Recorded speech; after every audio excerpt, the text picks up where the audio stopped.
नमस्कार सर्वांना।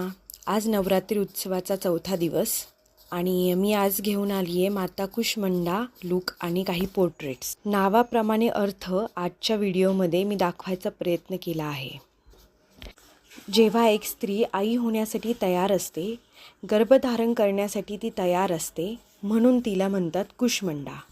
गर्भधारण करण्याची परिपक्वता त्या स्त्रीमध्ये आलेली असते। हा एकदम सोपा अर्थ आज मी माझ्या व्हिडिओमधनं दाखवायचा प्रयत्न केला आहे।